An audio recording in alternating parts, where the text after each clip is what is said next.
Alright, I know it's been a while since the last video. It's been almost like 2 weeks, but I've been pretty busy because I started school again. So moving forward, I'm gonna try to keep it at least one video per week, but we'll see if we can make that work. Like I promised in the last video, I wanted to bring a little more gameplay for the purple MF deck. And then we're also gonna go over the changes that I made since. And then at the end of the video, we're gonna talk about what are the options for the next couple videos that I have coming up. I have some ideas of decks that I want to try and what to build, but I think I'm gonna make some sort of poll or something like that so people can vote, and then based on that, we can focus on the decks. So going over the deck changes, starting from the top, we went from 3 Kianas to 1. Essentially, the idea here is Kiana was very good, but she was kind of slow, and our chosen champion was already a 4 runes or 4 mana and a power.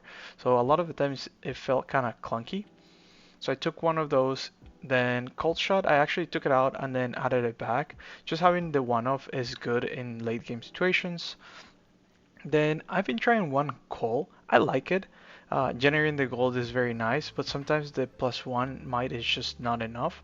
So that's why I'm still kind of iffy about it. Again, this deck is I'm still testing. This is version 1.7.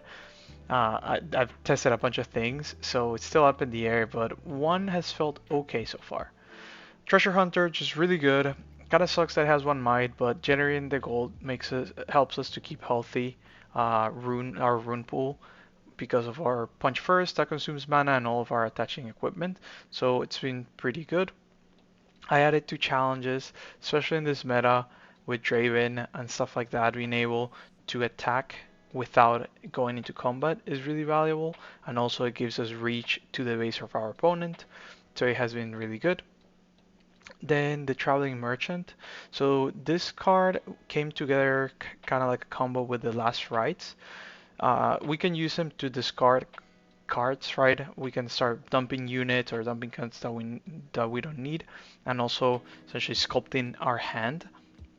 And then the last right, since we conquer so much with Lucian, Kiana, and champions like that, we can use it to start playing units from the graveyard, which is also really good. For example, we can resurrect the first mate, ready one of our units, attack again, and stuff like that. So it's pretty good. Spirit Wheel, I know it was a card that I wanted to build a deck around, but 3 felt a little bit too much. So 2 has felt a lot better. Like having 1 is all you want. When you have 2, sure, it's really good, but like the third is definitely overkill. So I'll cut that to 2. And then the rest of the deck is the same. For sideboard, I added the second switcheroo. Switcheroo is just really good against Irelia, stuff like that, even though sometimes it's tough to get through the counter spells, but has been pretty solid. And then we changed the battlefield to the Forge of the Fluffed. The idea here is we play the Forge when we are going first, and then Balmas when we're going second, and then Back Alley on the blind. So yeah, that's the updated deck, and now we're gonna go into the gameplay. No, one more thing I wanted to mention for the people that are following the deck on Piltover Archive, there's this cool feature at the very bottom. I haven't updated all the time, like we can see here, you skip versions, but essentially you can track what cards got changed for what. And just like so you guys have an idea of what I have been trying. So I just think that this is a pretty useful feature for deck building.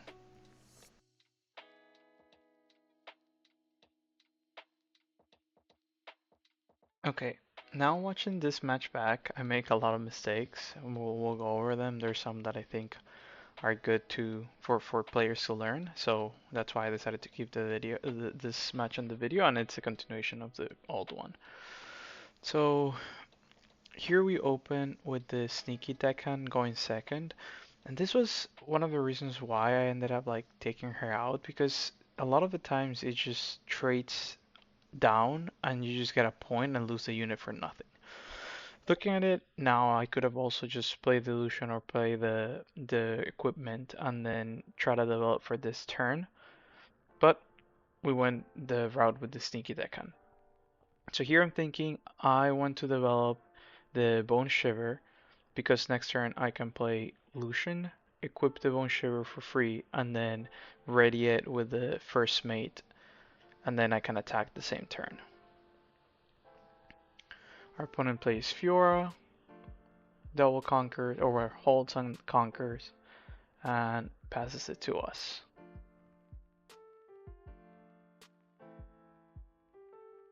So we go with the play that we're thinking. Get Delusion ready, conquer, run with Wet Maroon, and then I could try to attack, but he has 3 runes up, so it would be super risky. So we just come back. We get the rune from the paper tree, our opponent conquers with Fiora, and here he does this smart play of putting the Doran's Blade, since I have 1 rune up and I'm threatening to do punch first. Worst case, we would trade. So he gets the Delusion, and now we're in a pretty rough spot. So here I'm trying to figure out how are we going to take that Fiora, since every time that we attack him one by one, essentially she doubles her might.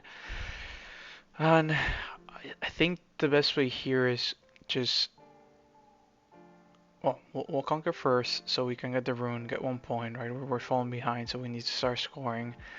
And then we play the action to take the Doran's Blade.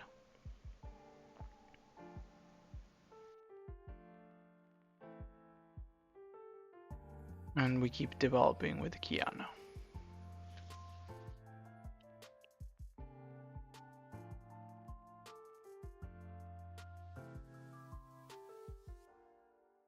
So here I don't know if this is the right play. I ride the win out to essentially... The reason why I did it is because I'm at 3. So I know that if I stay at 3, I need 3 more turns to win, which there's no way that I'm going to get there.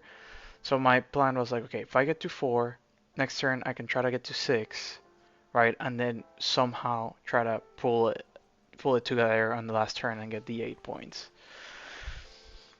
Here we're completely tapped out, and I'm honestly very surprised that our opponent offers a trade for free with the Jack. So it actually ended up working out. That we're pretty happy with that.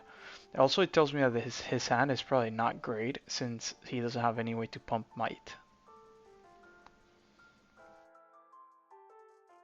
So he just develops a lot, and now we are looking pretty decent because here we can essentially do double conquer with the Kiana, which means we can draw 2 cards, and we're just gonna go fishing for answers at this point. We get the rune, we get the draw. Tide Turner's okay, it's not great.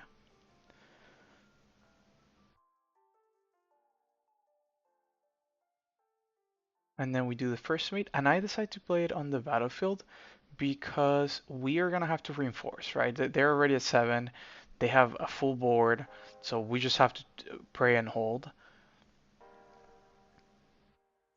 We get a punch first, which is really good since we're gonna have to be defending. And then I'm trying to decide how do I wanna reinforce, and here's where I make the mistake. So since they have the Fiora, I try to split the might between the 2 battlefields, but I think what I should have done was play the Kiana on the ganking battlefield. If I would have just held everything down in that ganking battlefield, and then if he tries to go for the 6 might Kiana, I can just Tide Turner her into the other battlefield, and I'm pretty sure I could have just held. And then since everything would have a ganking because of the battlefield, I could conquer sideways. So that was the first mistake. And then we'll see the other mistake soon here. So here I know I want to pump the action since I don't want to give him the Doran's Blade. Unfortunately, it seems like they also draw our punch first, so we end up trading.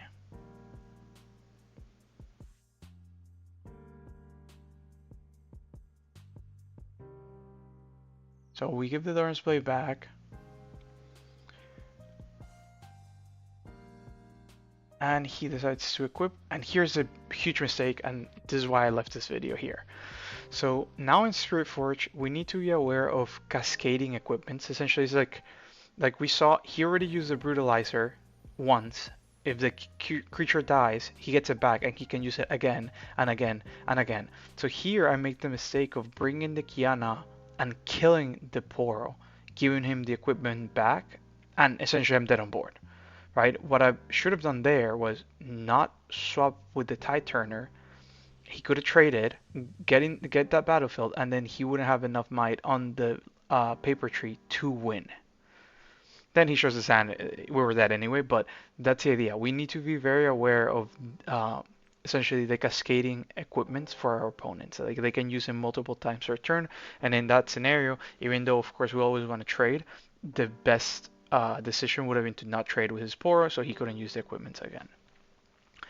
And now we go first for game three. And this was the idea that I had with the Sneaky Deckhand, right? If we can go first with the Obelisk of Power and start with Sneaky Deckhand, it is huge. Here I make a mistake. I should have played her in the Obelisk of Power first so I can gank to the River's Row and protect her. But we still get 3 points with one single card, which puts us super far ahead, and we get a very nice development of Doran's Blade plus Lucian. So yeah, now we lose her for free. If it would have been at River's Row, we would have been able to save her. So that's another mistake there.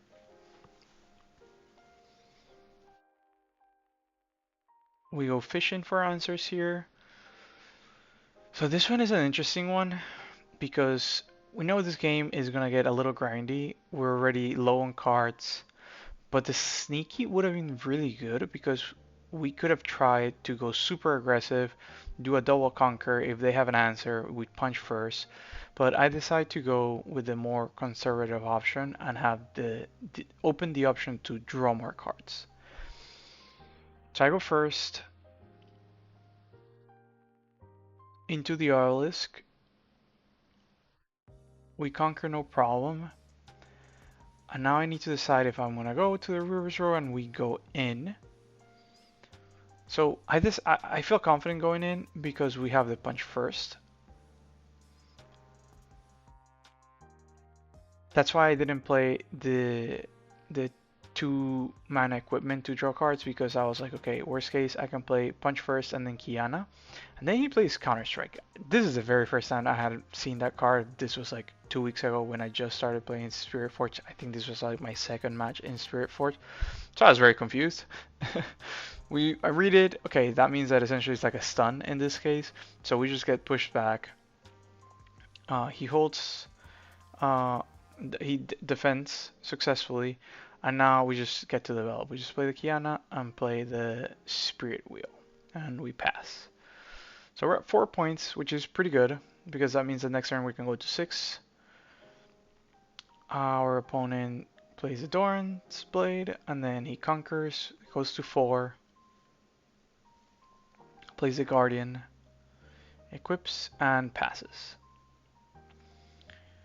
So here we know for sure we're gonna try to go to 6. So what I'm doing here is putting it in the Lucian and drawing a card. And then we go Lucian Kiana since we can conquer with both and the first mate cannot kill the Kiana, we can draw a card. And if he wants to kill the Kiana, that means that he's gonna have to use the buff. He only has 3 rooms, right? So he probably can only play 1 buff with 3 cards in hand. So if he decides to kill our Kiana, we essentially get his 1 buff and then we'll be able to kill Lucian. So that's why he decides not to use it. We get ganking and then we go sideways. Here we feel pretty good. So he does discipline, so I just opt to push him out. I don't know if that was the best play. We could apply just like kill him. That maybe would have been the right call. But we go to 6, and now with the hand that we have enough combat tricks to essentially defend either of our battlefields.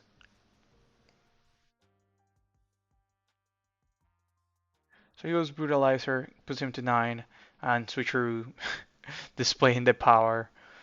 We make his at 4, we make ours at 9, and at that point he has nothing left, right? Our opponent's probably making sure, and yeah, we got it. Even with the punch first, we would just trade, and then we can cover, and we also have our own punch first.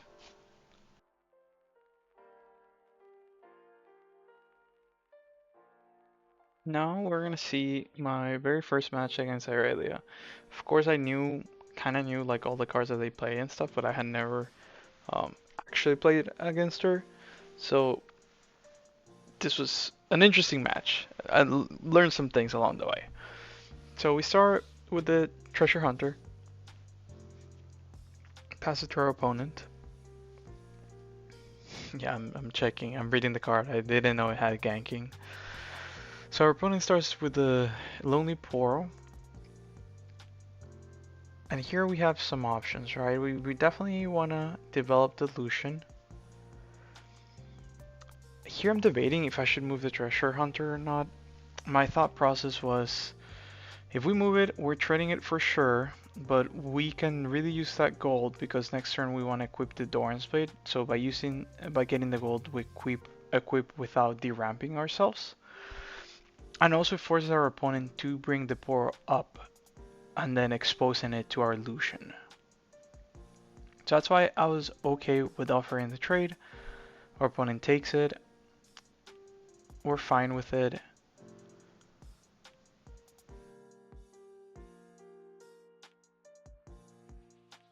Opponent plays a Guardian Angel and passes. So here I'm debating if I want to play the Doran's Blade or the Bone Shiver. Either way, we would have the punch first open, which is necessary since he has 3 runes up. Here, I almost played the Doran's Blade, but I decided to go with the Bone Shiver because we can double conquer. Because we go first to the Dreaming Tree, and then the idea here was we would conquer and then move sideways and force him to have spells to defend it, but he just pushes us back. So we end up playing just the Doran's Blade and passing.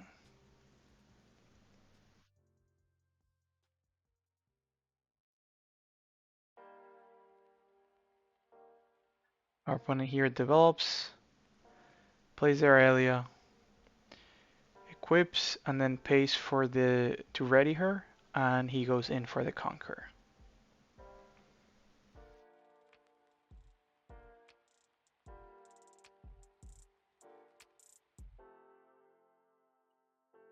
So now we have a lot of options, and we have the challenge. This is why challenge is so good in this meta because we can access the base.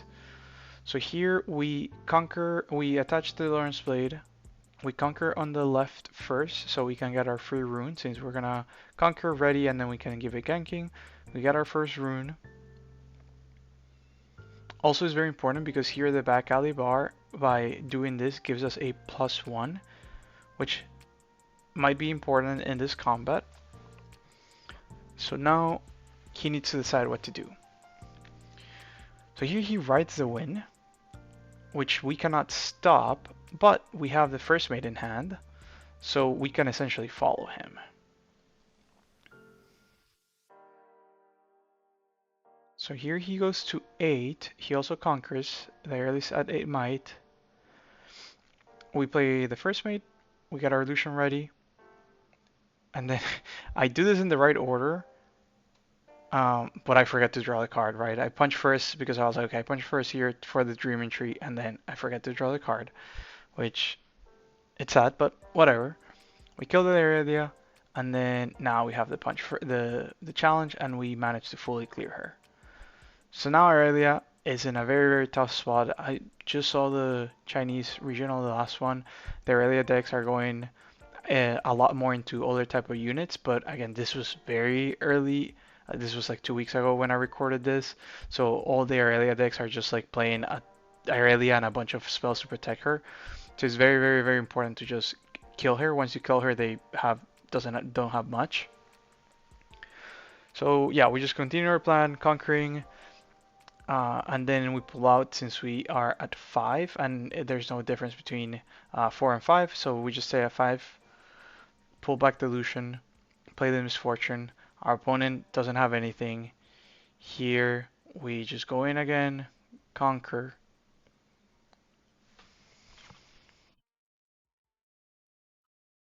He actually has a Rebuke. So The Ryuk is actually pretty bad for him because here's how this works. Since we have the Misfortune out, we can play him to the battlefield. His quick draw ability triggers before the Conquer resolves. We attach the Bone Shiver and we still get the ramp. We go to 7, leave that there just so we force him to have a response. And then if he has a response, we have everything in hand to win.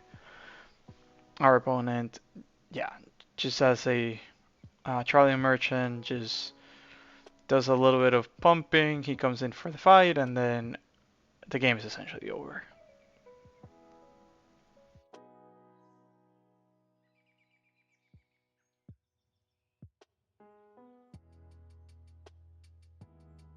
Yeah, here I was like, oh, we can just trade and I win on my turn, no problem.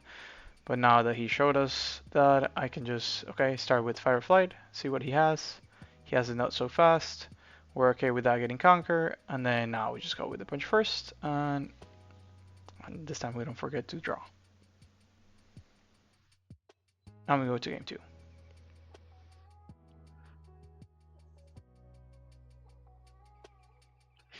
So I am not sure how to side in this matchup, but I know I want the action to try to take the runes, and then the sutures are super good because we can swap mites with Irelia. Now, which cards I take out, I'm not sure. I end up, I'm pretty sure, taking out some of the traveling merchants or treasure hunters because we're going second, so the 2 drops don't seem as appealing to me. So I just decided to go with that. I'm not sure if that's correct. This was very early on again, testing sideboard and stuff, so not sure. We're by sideboarding right there. So our opponent has the same start, Poro, and we also have a pretty similar start. Here I take the action because I wanted to take the early gears if he had it. If he had like a Sonya's or a Guardian or something like that, I wanted to be able to take it. So here our opponent starts generating gold, passes it back to us. So here I go into the Valmo Slayer because, okay, gold always good, and then also if he wants to take it from me, he's gonna have to sacrifice one of his units. The advantage of our deck playing Balmos is we always can give it ganking and then move out of it, but Irelia would need exactly the Boots of Sweetness, and most lists only run one, so that's why we go with it. Opponent plays Irelia, we played our Misfortune, and this is the part of the game that it feels so bad, but I think it had to be done. So we know they have one run up. I have the challenge, and I want to try to take out the Irelia. If I do challenge directly MF to Irelia, if he has anything to buff Irelia, I just lose. Right, the Irelia would survive, and then he untaps with a million runes, and we're just done. So sadly here, I have to sacrifice my MF. His Poro survives, and I'm debating if I want to play action and just trade with Irelia. It feels awful because we lose our misfortune, our action, and our challenge. But if they lose our Irelia, that's kind of it. Like, they usually don't have much gas, they'll have the Lonely Poro. So I decide to go with it. I'm like, fuck it. I think this is the winning line. It might be tough at, like, right after because we only have 4 cards left. But I just go for it. So we clear the Irelia, and now we just pray, essentially. And he top 6 the Boots of Sweetness, which puts us in a really bad spot because now he can start freely conquering back and forth between the battlefields, and even if he goes into the Valmos, he can just get out of it. So here we lose our Treasure Hunter, he goes to 4, and we're in a tough spot. But our Spirit Wheel comes in handy because we just develop and we're like, okay, well, turn to develop, we can start drawing cards and looking for answers. So we just draw 1. Cool. Now our hand is starting to look a lot better because next turn we can power up the Delusion and conquer both battlefields, and we can keep drawing cards every single turn.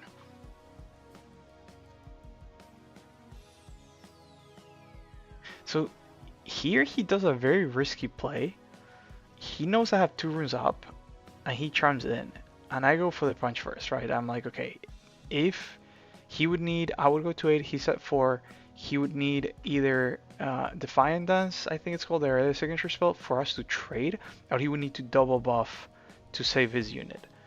And I think that right there he just threw the game out. I mean, I don't know his hand, but at that point we just fully recover, right? He lost this one unit.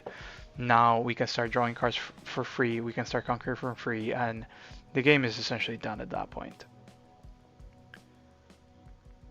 I'm just gonna leave it playing so we can just see the end of the game. But at this point, yeah, we just get the gold, come back, and then we just develop and develop. And it's a matter of time, right? Like he's just hoping for another unit. Again, I don't know how many units his list is running, but he just passes with 10 runs up. So yeah, we just play the coal, we attach it, we take one Lucian to try to just generate value. We conquer, get a gold, and then yep, keep drawing cards. So here we can see how good the Spirit Wheel is, right? In the last 3 turns, he has drawn us 3 cards. We are keeping up, like we're developing and still have like 4 cards in hand. So that's the power of Spirit Wheel. It's like an investment that you do early, but if you get it rolling, you get so much card advantage. And here yeah, he's done, right? He doesn't have anything, we're fully developed, and he FFs.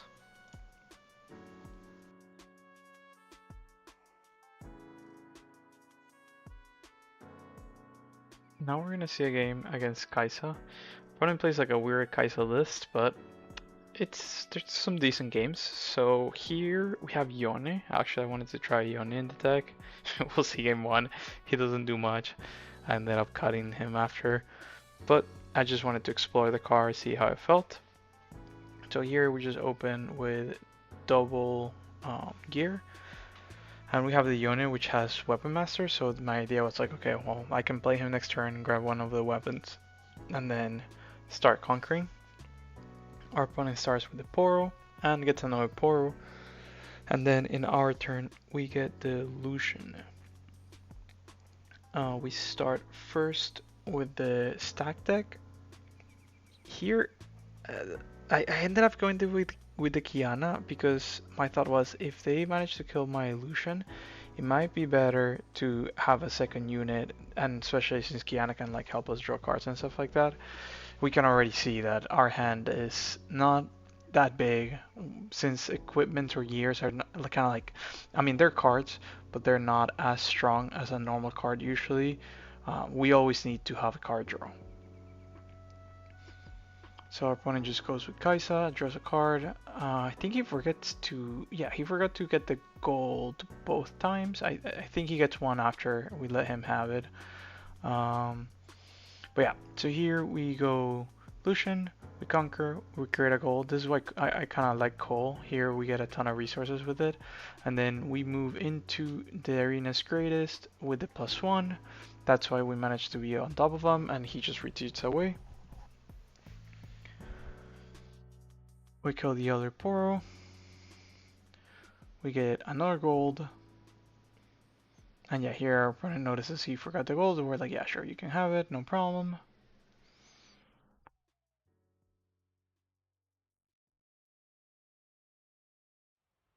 And I go for the Kiana for next turn.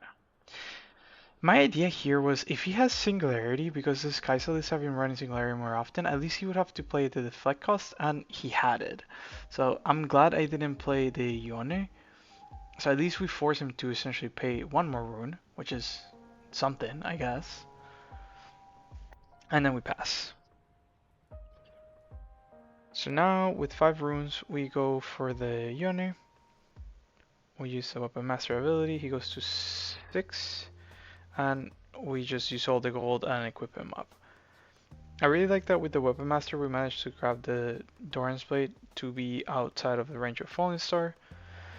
And here our opponent has a pretty good answer. He gets the one Kaisa from the deck and the Kaisa from the champion zone, so he manages to draw 2 more cards, and none of his units are in base, so we are not able to use Yone's ability. Because here, that's what I was trying to figure out, right? I could push one, conquer, open the battlefield, and then deal damage in the base, but I mean, it's the same thing as just like attacking the Kaisa directly and killing it. So we just go and kill one. We always try to go to the back alley bar because we can move from there with the ganking and get the +1. So we want to hold that.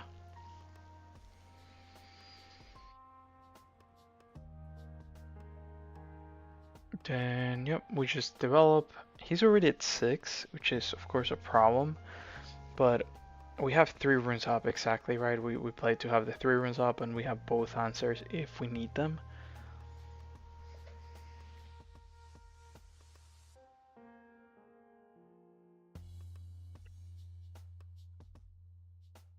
Here he plays a Darius and Blood Rush with repeat, so the Darius goes to 11. So we could use Punch first, but here I want to use the Fight or Flight because I feel like the Punch first can be more useful later. Could be wrong, but that's what I was thinking. I can use the Punch first if things go wrong in the Kiana or some other small unit to make it big and start conquering again.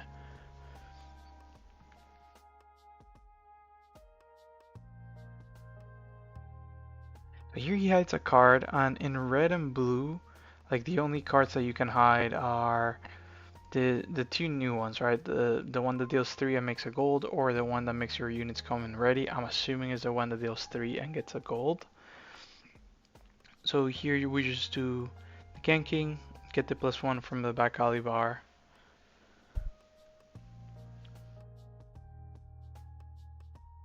And we just pass priority. See what he does? It's Wedges of Pain. So he does the 3 damage.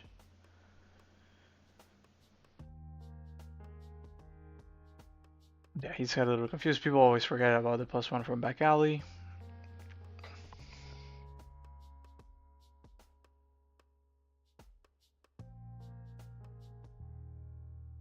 But here he does 3 more damage, which means our unit would die trading with the Kaisa, and I have the decision to make, right? Do I want to save it with the punch first, or save the punch first for defense? Because what would happen is we can trade, and then I can use the Kiana to capture, draw 1 more card, and then we have the punch first. So this was a tough call. I decided to just use the punch first because it represents 5 permanent might on the battlefield, and they're already at 7. So I think if they wouldn't be at 7, I would have preferred to draw 1 more card. But again, because they're at 7, having that +5 might already on board is pretty good and needed since he can just win next turn. So here we just reinforce, right? Like, yeah, they have 3 cards in hand, and at this point we just need to try to win. I ended up keeping the first mate in hand, just in case I needed to ready another unit, and then he draws nothing. So we take game 1. We bring in the Unyielding Spirit and the 2 Gust, since his deck seemed a little aggressive, even though he was playing the other Kaisa. And we also bring the Ruin Runner, so he cannot target her with any type of ability.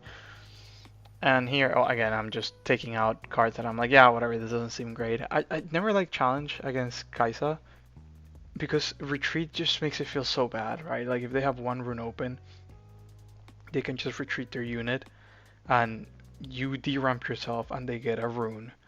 So it just doesn't feel great. So here we go second.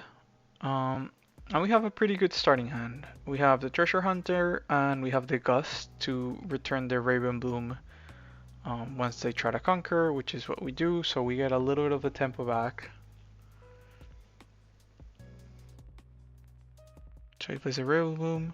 Here I'm reading this card. I think it's the first time that I've seen this card. Seems pretty good. Here I make a small mistake. I think I should have captured or try to capture the Valsma layer because he was gonna try to come capture this one with his Raven Bloom. It doesn't end up mattering since he just kills our unit. And then we have Spirit Wheel, and again, will show the power of Spirit Wheel in this game because we draw so many cards from it. So we're already drawing 1, and we'll keep going. Every single turn we'll get a card.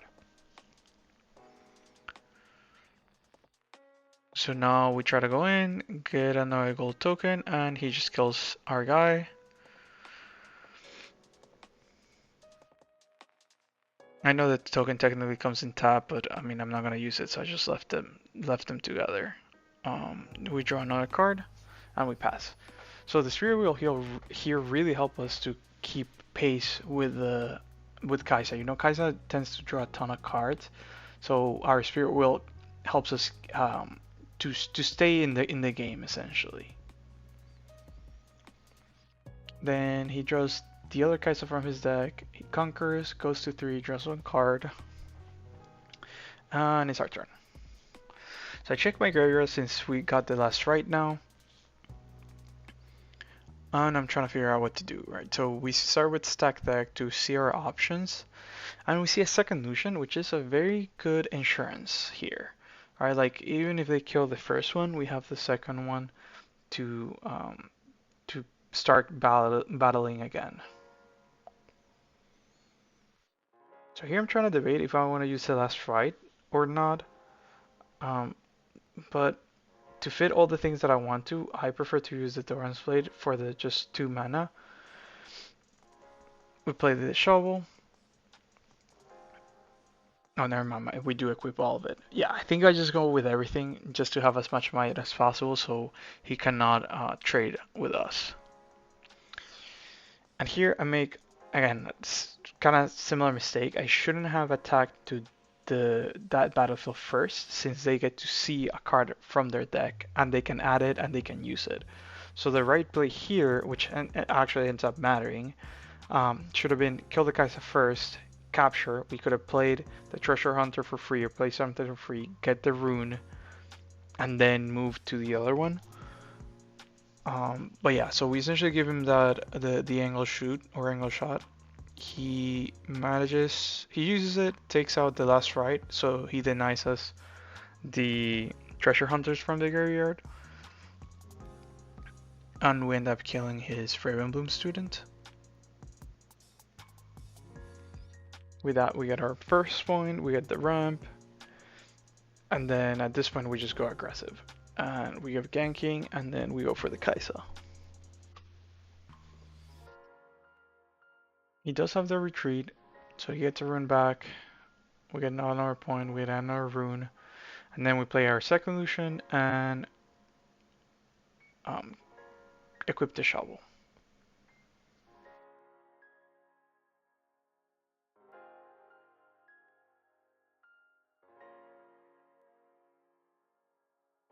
Here I was a little confused why he does this, because he could have done the Bunshiro and the last rites instead of the Doran's Blade.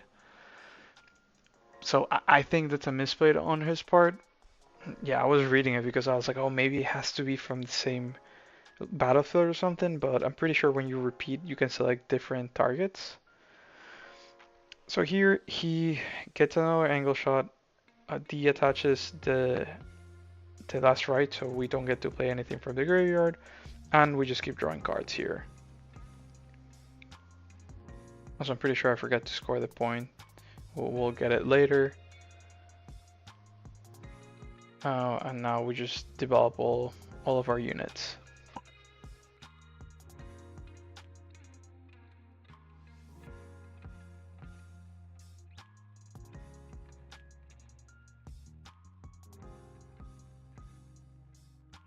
He gets one of our Lucians, which we're okay with that, right? We have the last right out, so we can always play him from the graveyard.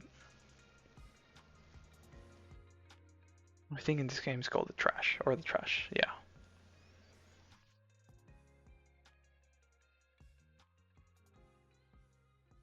Here we just float one rune. We return the 2 gears, so we have as many units on the trash as possible. I think our opponent here was kind of confused. I'm just saying like, hey, I'm just floating 1 mana. We go into Valmas first. We get to capture, trigger that.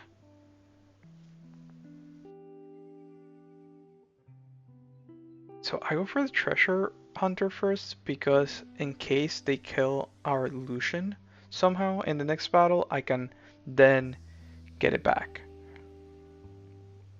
And here I move in with everything because we don't really care if Lucian dies at this point.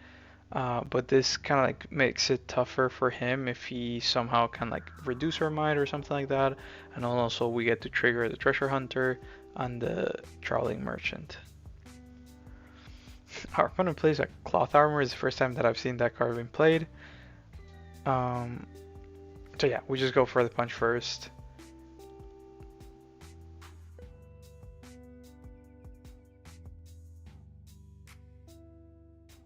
Yeah, and I think here, because we start talking about he thought that he would get a gold, but he doesn't.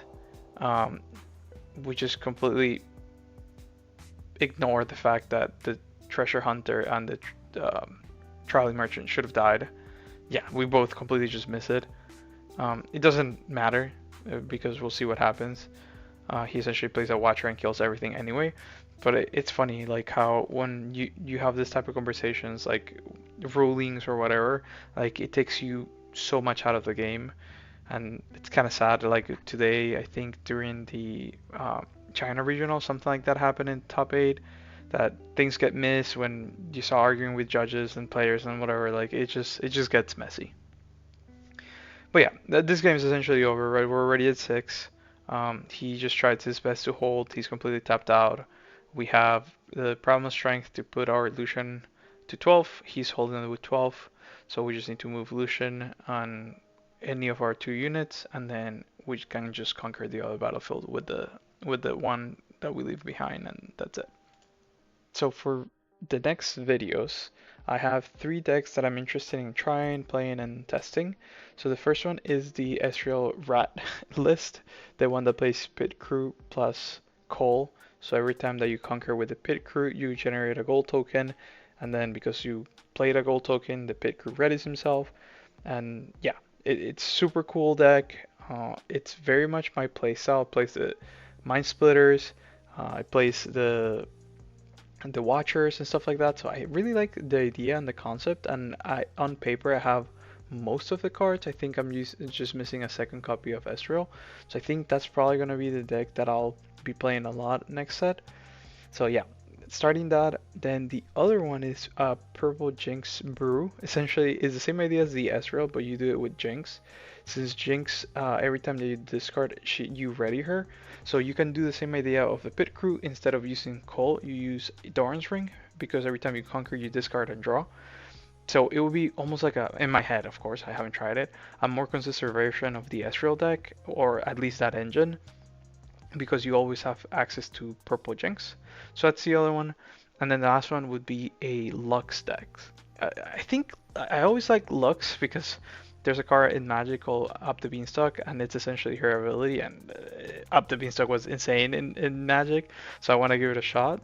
But I mean, I don't think this one's probably the least competitive deck, but it sounds really fun. So I think what I'm gonna do is I'll make a poll on the channel in the community tab, and people can vote on what deck do they want to see next, and based on that I'll pick one. So that's it. Thank you guys, I hope you enjoyed.